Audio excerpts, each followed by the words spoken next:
तो sustainable development, अब sustainable development का मतलब क्या होता है? ऐसा डेवलपमेंट जो सस्टेनेबल हो। सर सस्टेनेबल का मतलब क्या होता है? सस्टेनेबल का मतलब होता है कि भाई आप वो रिसोर्सेज को सस्टेन कर सको, आप अपनी क्वालिटी ऑफ लाइफ को सस्टेन कर सको, और सिर्फ आप ही नहीं, आप अपनी आगे वाली जनरेशन के लिए कुछ छोड़ के जाओ।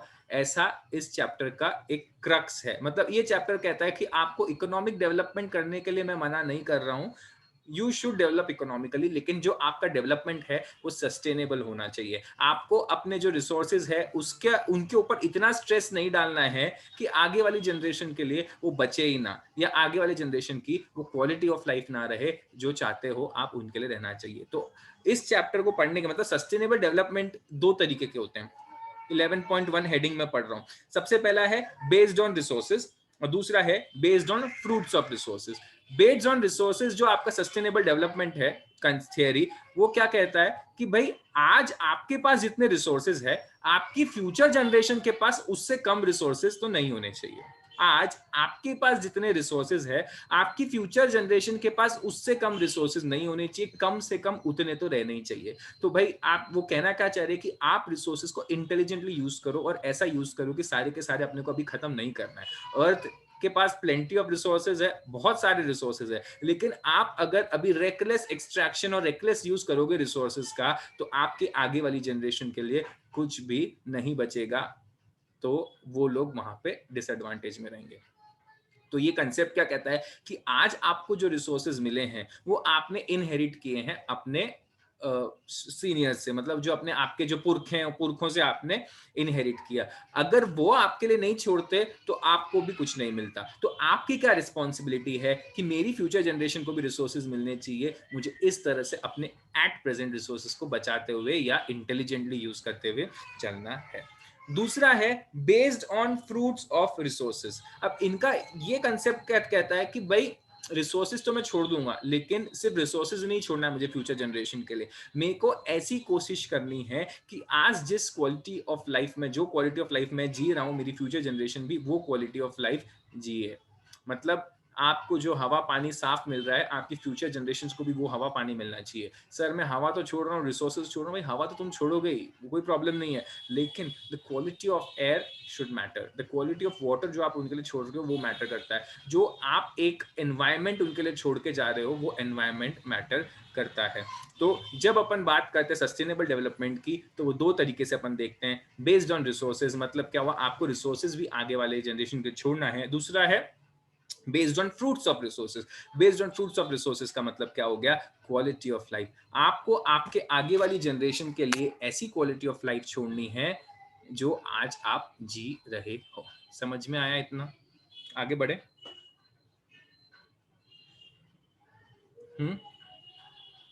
बोलो बच्चों तीनों, महक, शिवम, साक्षी। Yes, yes sir. ये बहुत ही जनरल चैप्टर है, yes, sir. आप ये कंसेप्ट पढ़ते आए हो, इसलिए मैं बहुत ज्यादा डिटेलिंग में नहीं जा रहा। कुछ डेफिनेशंस होंगे इस चैप्टर में, मैं वो आपको एंड में मार्क कराऊंगा, ठीक है।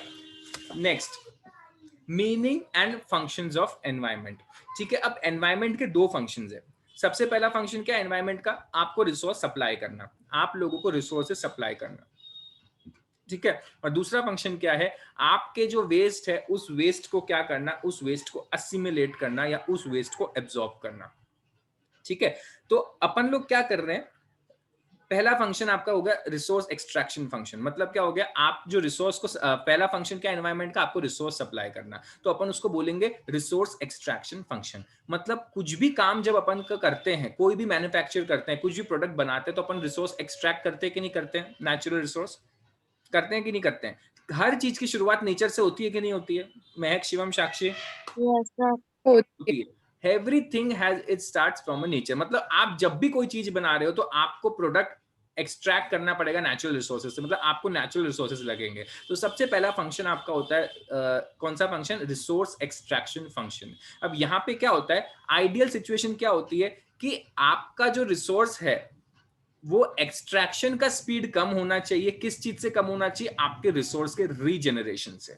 मतलब क्या हुआ, आज जो आपका नेचर है, जो आपकी मदर अर्थ है, वो रिसोर्सेज को बनाती है, वो रिसोर्सेज को बनने में कुछ समय लगता है, ठीक है। तो आइडियल सिचुएशन क्या है कि जितने टाइम में आपका रिसोर्स रीजनरेट होता है, उससे कम टाइम में आपको रिसोर्स एक्सट्रैक्ट करना है। मतलब आपका रिसोर्स एक्सट्रैक्शन अगर धीरे धीरे हो रहा है एंड रिसोर्स रीजनरेशन अगर स्पीड में हो रहा है, थोड़ा सा उससे फास्ट हो रहा है, तो आपने परफेक्ट बैलेंस मेंटेन कर रखा है कि नहीं? आप यदि जो निकाल रहे हो वो कम निकाल रहे हो और जो रीजनरेट हो रहा है वो स्पीड में रीजनरेट हो रहा है, तो आप एक आइडियल सिचुएशन में हो, आप कोई प्रॉब्लमैटिक सिचुएशन में नहीं हो। लेकिन अपने यहाँ होता क्या है, अपन एक्सट्रैक्ट ज्यादा स्पीड में करते हैं और वो रीजनरेट थोड़ी कम स्पीड में होता है। तो क्या हो रहा है, अल्टीमेटली आपकी जो अवेलेबिलिटी ऑफ रिसोर्सेज है, जो सप्लाई ऑफ रिसोर्सेज है, वो कम होगा कि नहीं होगा?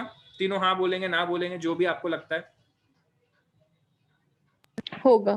होगा। तो आइडियल सिचुएशन क्या है कि आपका एक्सट्रैक्शन स्लोअर होना चाहिए, किससे? आपके रीजनरेशन से। लेकिन अभी हो क्या रहा है, अपना एक्सट्रैक्शन जो स्पीड है वो स्पीड एक्सट्रैक्शन की ज्यादा है एंड रीजनरेशन की स्पीड कम है।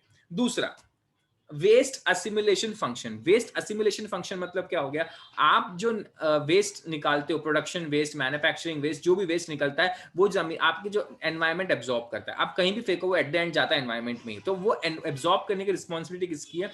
एनवायरमेंट की है। तो अब आपकी आइडियल सिचुएशन यहाँ क्या होनी चाहिए कि भाई वेस्ट एब्जॉर्प्शन की स्पीड कम होनी चाहिए, ज्यादा होनी चाहिए, एंड वेस्ट जनरेशन की स्पीड कम होनी चाहिए। आप जो वेस्ट जनरेट कर रहे हो अपनी एक्टिविटीज से, वो स्पीड कम होनी चाहिए, एंड जिस स्पीड में अर्थ वेस्ट को असिमुलेट करता है, एब्जॉर्ब करता है, वो स्पीड ज्यादा होनी चाहिए। लेकिन हो क्या रहा है, अपन वेस्ट ज्यादा स्पीड में जनरेट कर रहे हैं एंड आपका अर्थ जो असिमुलेट कर रहा है वेस्ट को, वो कम स्पीड में कर रहा है। तो यहाँ पे प्रॉब्लम आएगी कि नहीं आएगी? आपके यहाँ वेस्ट जमा होते जाएगा कि नहीं होएगा? बोलेंगे तीनों जन हाँ ना? Yes sir. कंसेप्ट समझ रहा है मैं क्या बोल रहा हूँ तीनों को? आप बस सुनो, उसके बाद आपको खुद को समझ जाएगा मुझे लिखना क्या है। समझा तीनों को? Yes Shivam, yes sir. Sakshi? Yes. हाँ। तो अब यस। ये दोनों पॉइंट पूरे हो गए, रिसोर्स एक्सट्रैक्शन फंक्शन और वेस्ट असिमुलेटिंग फंक्शन आपके दोनों उल्टे उल्टे चल रहे हैं। तो कॉन्सिक्वेंस क्या हो रहा है? कॉन्सिक्वेंस आपका थर्ड पॉइंट है। थर्ड पॉइंट पढ़ेंगे, क्या है शिवम, क्या लिखा है third point? Shivam? Sir book. Book नहीं है। महक, बुक है? नहीं। साक्षी, बुक है? नहीं sir. No sir.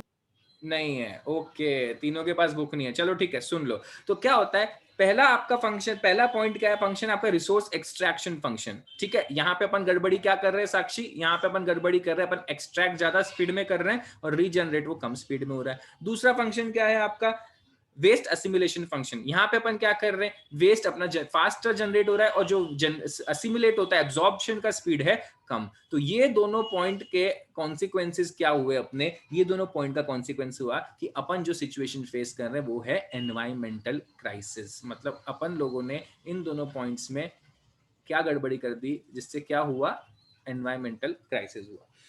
Excessive resource extraction and excessive waste generation from use of resources both together cause environmental crisis. The main factor behind the crisis are economic development throughout the world. The world is facing increased demand for environmental resources. On the other hand, supply has become limited due to overuse and misuse.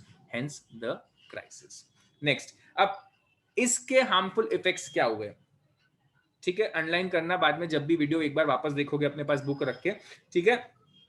Opportunity cost क्या है? आपके resources सारे, बहुत सारे resources आपके extinct हो गए, मतलब धरती से खत्म हो गए, अब वो नहीं बनते। नेक्स्ट, रिवर्स, आपकी नदियां rivers are drying up and getting polluted, causing drinking water problems. Third, decline in air and water quality, आपको हेल्थ प्रॉब्लम्स हो रही है उस वजह से। एक्सेसिव वेस्ट आपका जनरेट हो रहा है, misuse and overuse of resource हो रहा है, and global warming causing unfavourable climate changes. It is a biggest threat to sustainable development. How? Which is explained below. यहां तक सबको समझ में आया? बहुत ही जनरल चैप्टर है। Yes sir. Yes. Yes sir. Okay, तो अब अपन पढ़ेंगे ग्लोबल वार्मिंग। आप में से किसको थोड़ा सा आइडिया है कि ग्लोबल वार्मिंग क्या होता है?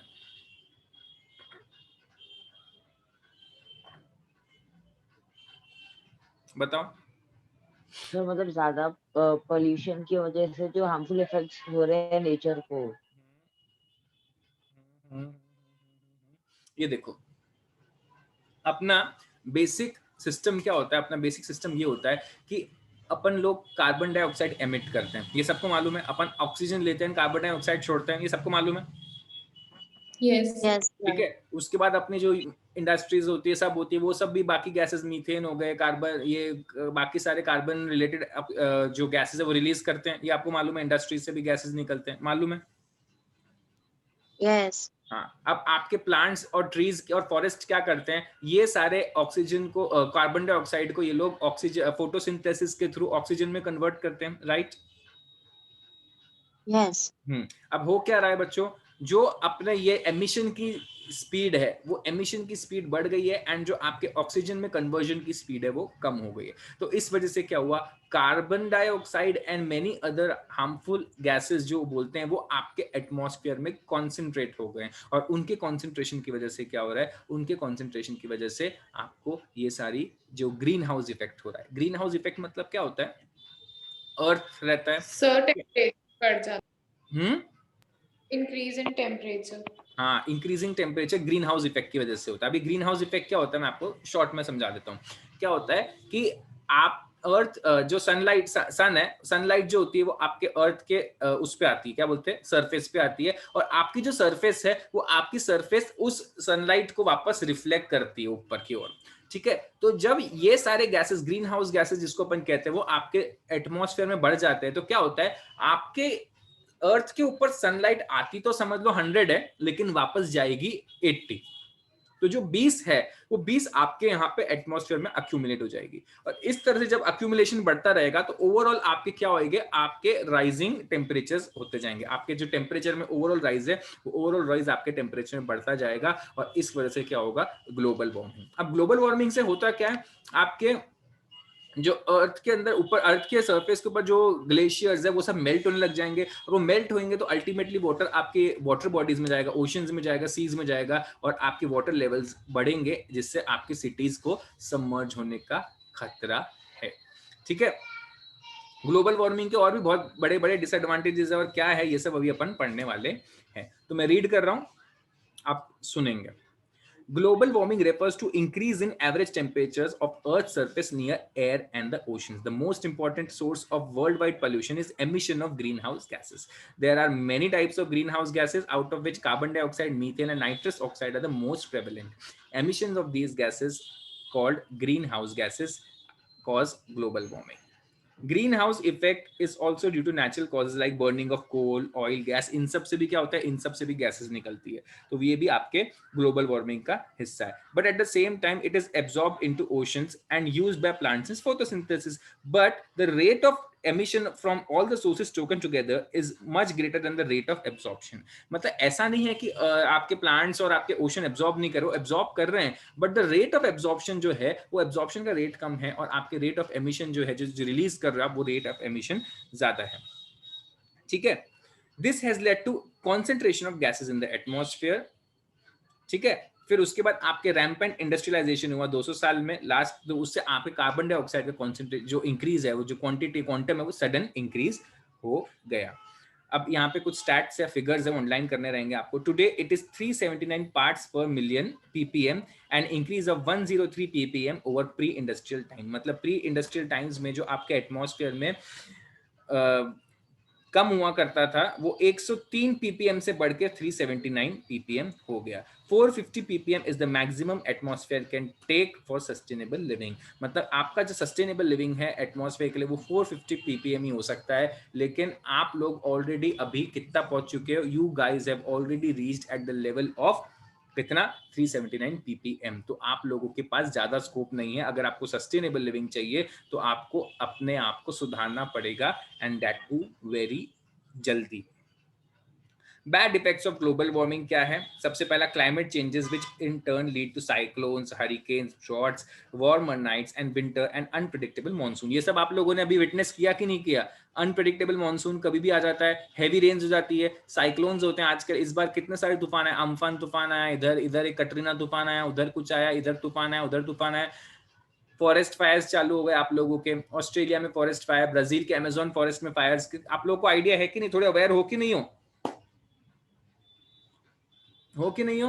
अवेयर हो आप लोग फॉरेस्ट फायर्स के बारे में? ऑस्ट्रेलिया में फॉरेस्ट फायर आया था बहुत बड़ा, हर साल उत्तराखंड में बहुत बड़ा फॉरेस्ट फायर आता है। इस बार अमेज़न में, Yes. ब्राजील में अमेज़न के फॉरेस्ट में 2 बार फॉरेस्ट फायर लगे हैं और इतने ज्यादा लगे कि बेचारे इतनी सारी आपकी एनिमल की स्पीशीज एक्सटिंक्ट हो गई और लोग उनको बचा भी नहीं पाए। क्यों? क्योंकि वहां जा ही नहीं सकते। पानी, एक बार जंगल में आग लग गई, आप पानी कैसे डालोगे वहां पे इतने लंबे लंबे पेड़ों में? तो ये एक बहुत बड़ा इवेंट हो जाता है। क्यों हो रहा है? सर फॉरेस्ट में आग कौन लगाता है? फॉरेस्ट में आग कैसे लगती है बच्चों? सूखी घास होती है, सूखे जो पत्ते होते हैं, समझ लो। बहुत ज्यादा हीट अगर आपके फॉरेस्ट में आ रही है तो उनका इग्निशन टेम्परेचर पे रीच हो जाता है, तो वो आग पकड़ लेता है। और सूखे पत्ते और सूखी लकड़ियां इतनी जल्दी आग पकड़ती है कि धीरे धीरे पूरा आपका जंगल जलना चालू हो जाता है। और इस वजह से ऑस्ट्रेलिया के ऊपर का atmosphere, even from satellite images जब अपन ऑस्ट्रेलिया के देखे तो पूरा रेड दिखता था, क्योंकि पूरा ऑस्ट्रेलिया का जो सेंट्रल पार्ट है इट वाज बर्निंग कुछ टाइम पहले तक, कोविड के पहले या कोविड के इनिशियल डेज में ऐसा चल रहा था। greenhouse also effect also multiplies itself. It leads to melting of glaciers. जैसे मैंने आपको बताया ग्लेशियर्स मेल्ट हो जाते हैं, आपका वो पानी अल्टीमेटली ओशंस में जाता है, ओशंस में चला जाता है तो आपका वाटर लेवल बढ़ जाता है। कल मैंने इन लोगों को बताया था कि वाटर लेवल ऐसे कुछ अंदाजे या कुछ अनुमान है कि कुछ सालों बाद 50 to 60 ईयर्स बाद मुंबई का जो कोस्ट लाइन है वो कोस्ट लाइन शहर के अंदर आ चुका होगा। क्यों? क्योंकि आपके वाटर लेवल जिस स्पीड में राइज कर रहे हैं, आपकी जो कोस्टल सिटीज है वो coastal cities are on verge of getting submerged. और सेकेंडली आपको मालूम नहीं होगा, Mumbai was a group of 7 islands पहले। वो आइलैंड्स को अपन ने मट्टी डाल डाल के लैंड रिक्लेम किया है सी में से। कितने लोगों को मालूम है मुंबई एक land reclaim from sea project है? कितने लोगों को आइडिया है? So हाँ सर, आप लोगों ने 10th में पढ़ा, राइट है ना? तो उस वजह से क्या हो रहा है बच्चों, अपन ने पहले क्या किया, अपन ने समुंदर में से जमीन निकाली, मतलब समुंदर से जमीन ले ली अपन ने। अब the sea is pushing back जहां वो पहले था और जहां वो अपनी पहली जगह रिक्लेम करने जा रहा है, और वो होगा, ये इनएविटेबल है। ऐसे मैंने बहुत सारे वर्ल्ड वाइड एग्जांपल देखे हैं। शायद एक इंडोनेशिया में भी जकार्ता है, कैपिटल है, कि क्या हुआ करता था वहां पे भी एक इतना ज्यादा वाटर लेवल बढ़ गए कि जो पुराने लोग होते हैं जो 70-80 60-65 साल के हो चुके, वो बोलते हैं कि 40 साल पहले मैं जहां पे अभी आपको उतना पानी दिख रहा है उधर हमारा घर हुआ करता था। मतलब अब वाटर लेवल इतने राइज हो गए कि 40 साल में उनको पता चल रहा है कि हम लोग 25 से 30 या 100 से 200 मीटर हम लोग पीछे आ गए। क्यों? क्योंकि पहले हम अब वहां पे पानी आ गया। उन्होंने दीवार बना दी है कि पानी इसके ऊपर बढ़े नहीं आगे, लेकिन वो दीवार भी पूरी तरह सड़ चुकी है, क्योंकि वाटर जो सी वाटर होता है वो सॉल्टी वाटर रहता है, उसने पूरे दीवार के स्ट्रक्चर को खराब और सड़ा दिया है। तो कहने का मतलब ये है कि आप नेचर से उतना ही एक्सट्रैक्ट करो जितना आपको जरूरत है। आप लालच के मारे ज्यादा एक्सट्रैक्ट करोगे तो नेचर अपनी चीज को वापस लेना भी जानता है। ठीक है? अब हर जैसे इंडियन इकोनॉमिक डेवलपमेंट के यूनिट में रहा है, अब अपन पढ़ेंगे जापान इंडिया में क्या सिचुएशन है। India has vast natural resources. The society is exhausting its natural resources too rapidly due to excessive mining, deforestation, and overexploitation of water bodies. Due to mining, oil and energy resources are being used up at an alarming rate. Deforestation is causing cutting down hardwood timber forests that took hundreds of years to grow. Overexploitation of water bodies is leading to depletion of fish stocks. मतलब कहने का मतलब है कि India में भी situation कोई ठीक नहीं है। इंडिया में भी रिसोर्सेज जो हैं वो बहुत फास्ट स्पीड में डिप्लीट हो रहे हैं। एनवायरमेंटल इश्यूज इन इंडिया, अपन लोग क्या क्या इश्यूज पढ़ने वाले हैं इस चैप्टर में। सबसे पहला लैंड डिग्रेडेशन, मतलब आपकी लैंड की क्वालिटी वो डिग्रेड हो रही है। दूसरा air pollution causing health problems widespread in urban areas due to vehicular emissions, industries and thermal power plants. आपको मालूम है अपने कैपिटल की जो एयर क्वालिटी है वो एयर क्वालिटी बहुत बेकार है। जिसको भी एस्थमेटिक इश्यूज होते हैं, अस्थमा रिलेटेड इश्यूज होते हैं, उसको सजेस्ट किया जाता है कि आप दिल्ली, बैंगलोर, हैदराबाद जैसे शहरों में मत रहो। क्यों? क्योंकि वहाँ की एयर क्वालिटी बिल्कुल भी अच्छी नहीं है, वो आपको कहीं का नहीं छोड़ेगी। सुना है आप लोगों ने? एस्थमेटिक पेशेंट्स को दिल्ली, बैंगलोर जैसे हाँ शहरों में रहने के लिए मना किया जाता है, क्योंकि वो उनकी लाइफ को कम ही करता है, वो आपके लंग्स को खराब कर देता है। अगर आप दिल्ली की हवा में एक दिन सांस लेते हैं, ऐसे कहते हैं कि it is equal to having 100 cigarettes per day. मतलब आपने कुछ नहीं भी किया तो आप अपने आप को इतना डैमेज दिल्ली में सिर्फ सांस लेकर दे रहे हो। ठीक है, तो it's a serious concern. Next अपन सॉलिड वेस्ट मैनेजमेंट का प्रॉब्लम फेस कर रहे हैं, एंड लास्ट प्रॉब्लम जो अपन फेस कर रहे हैं इट इज बायोडाइवर्सिटी का लॉस। बायोडाइवर्सिटी का लॉस मतलब क्या हो गया, loss of mammals, birds, fishes, higher plants due to loss of habitat for them on account of deforestation, water pollution etcetera. अब लैंड डिग्रेडेशन होता क्या है, ठीक है। How is land degradation taking place? Natural fertility of land is declining. Nutrients of soil is reducing. There's a danger of earth turning barren. On account of land degradation, production capacity of land is declining. There's a danger of decline in food production. अब क्या हो रहा है, अपन लोगों ने excessive chemical fertilisers use करना चालू कर दिया। इससे क्या हो रहा है, जो आपकी जो जमीन के जो नेचुरल जो उसके अंदर इम्बाइब्ड होते हैं रिसोर्सेज, वो नेचुरल रिसोर्सेज उसके खत्म होते जा रहे हैं, डिक्लाइन होते जा रहे हैं, और उसकी जो क्वालिटी रिड्यूस होती जा रही है। तो we are at a point कि कुछ टाइम बाद आपके अर्थ का सारा जो सरफेस होगा वो बैरन हो सकता है, और बैरन हो जाने से क्या होगा, आप उसमें कुछ भी ग्रो नहीं कर पाओगे, which will ultimately reduce your food production capacity.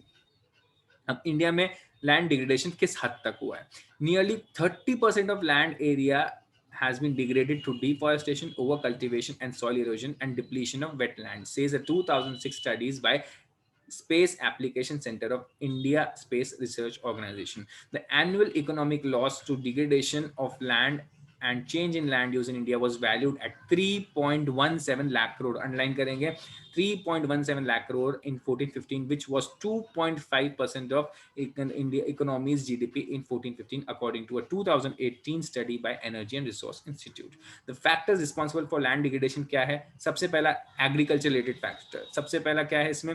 Soil degradation due to excessive use of chemical fertilizers. ठीक है.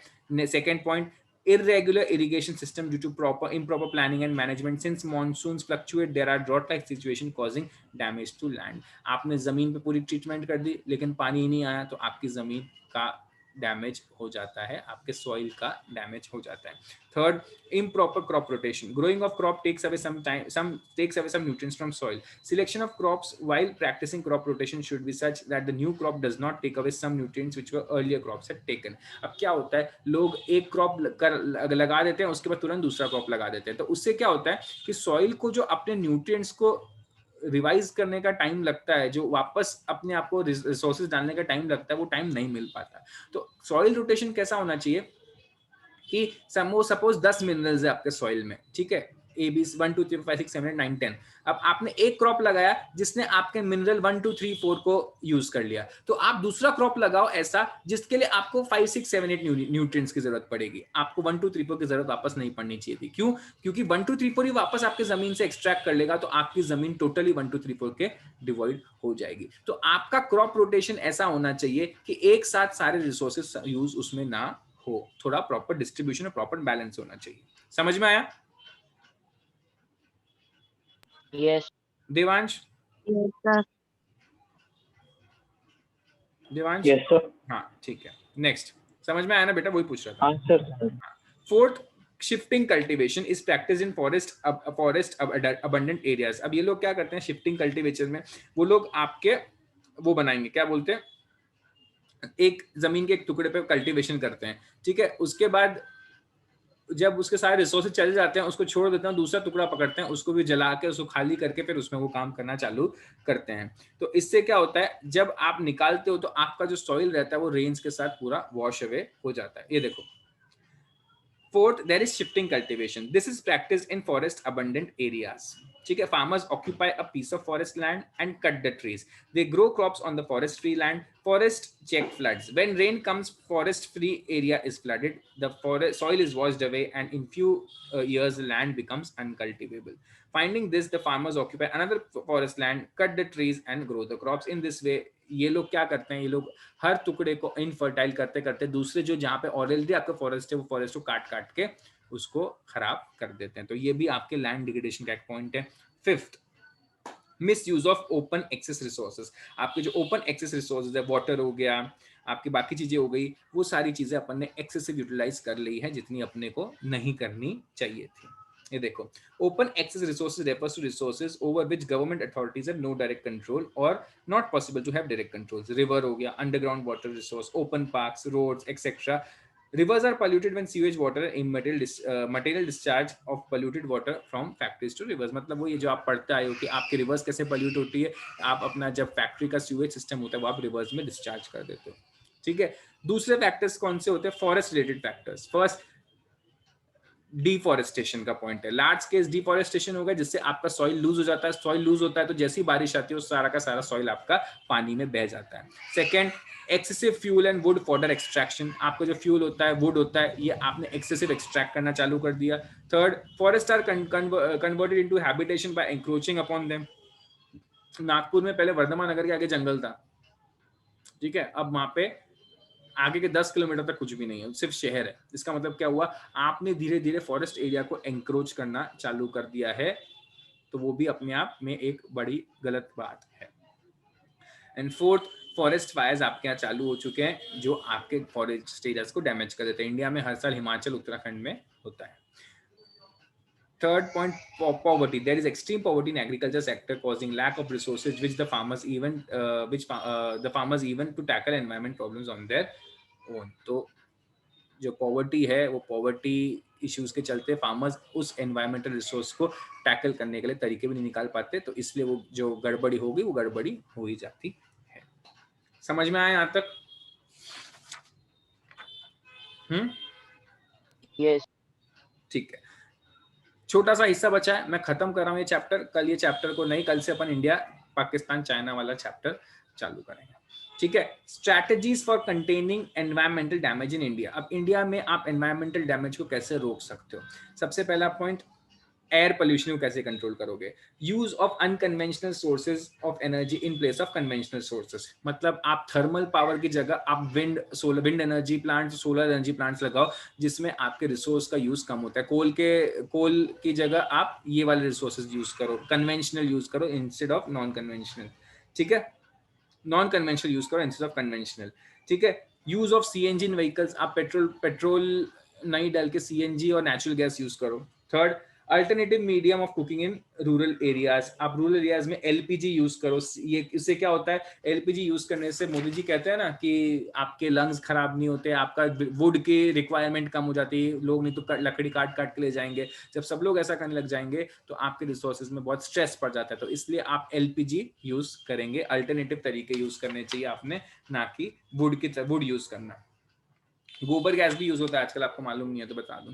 Next, to contain water pollution and land degradation क्या करना चाहिए? Bio composting. केमिकल्स यूज करने की बजाय आप बायो कंपोस्टिंग यूज करो और इको फ्रेंडली और वो बनाओ। आप लोगों ने सुना है आजकल वो वाली खेती होती है, कौन सी? Organic farming. सुना है? किसने किसने सुना है ऑर्गेनिक फार्मिंग? किसी ने सर सुना है सर। उसमें क्या करते हैं वो लोग? टोटली आपके chemical free food, fruits and vegetables और ये गेहूं चावल उगाते हैं। इससे क्या होता है? इसमें कुछ भी यूज नहीं होता, उसकी जो न्यूट्रिशनल वैल्यू होती है, उसकी nutritional value is much higher than what we generally eat, और वो बहुत महंगा होता है, ठीक है। Use of alternatives of chemical pesticides. Chemical pesticides और फर्टिलाइजर्स और इन सब की जगह आपको हर्बिसाइड्स यूज करनी चाहिए जो हर्ब से बने गए हैं, जो आपके बॉडी के अंदर और आपकी सॉइल के अंदर, आपके सब चीजों के अंदर केमिकल्स को ना इन्फ्लक्स करे। तो इसके भी आपको अल्टरनेटिव निकालने चाहिए। Next, use of mini hydel plants to save land in mountainous regions. Land on mountains is limited. Installing mini hydel plants saves land to and avoids the need of large scale transmission of towers and cables to avoid transmission losses. मतलब आप छोटे छोटे hydro power projects लगाओ, hydel plants लगाओ छोटे छोटे, rather than बड़े बड़े कम्युनिकेशन टावर्स लगाने की बजाय आप छोटे छोटे हाइड्रो टावर्स लगाओ और उससे आप क्या करो? उससे आप इलेक्ट्रिसिटी का ट्रांसमिशन करो माउंटेनियस एरियाज में। क्यों? क्योंकि वहां पे यदि थोड़ा सा भी गड़बड़ हुआ तो वहां पे लैंडस्लाइड्स और वो वाले ज्यादा आते हैं, तो उससे आपका पूरा लैंड का जो स्ट्रक्चर है वो वहां पे खराब हो जाता है। नेक्स्ट, टू इम्प्रूव एनवायरमेंट आपको सिर्फ इको फ्रेंडली प्रोडक्ट्स यूज करने चाहिए। Eco friendly products are those products which do not cause harm to environment. Presently, widely used cosmetic and health products, including medicines, are nearly all chemical based. This can be conveniently replaced wherever possible with herbal-based products. Indian systems of medicines like Ayurveda, Unani, naturopathy, and homeopathy use herbal medicines. These are all eco-friendly and health-friendly and have nearly no side effects. Conclusion: government has been taking continuous steps, taking concrete steps in above direction. Some of these steps are listed in the appendix. मतलब क्या हो गया, government भी आपके कुछ steps ले रही है, आयुर्वेद और यूनानी और होम्योपैथी नेचुरोपैथी को ये लोग प्रमोट कर रहे हैं, योगा को प्रमोट कर रहे हैं, ये सारी चीजें इनकी चालू है। समझ में आया चैप्टर सबको, तीनों को?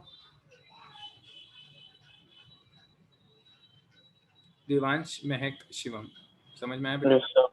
पक्का? इसका वीडियो में डाल रहा हूँ। कल अपन लोग इंडिया, पाकिस्तान, चाइना, और ये अपना लास्ट चैप्टर है, ठीक है, इंडियन इकोनॉमिक डेवलपमेंट का। इसके बाद सिर्फ एक बैलेंस ऑफ पेमेंट बचा रहेगा।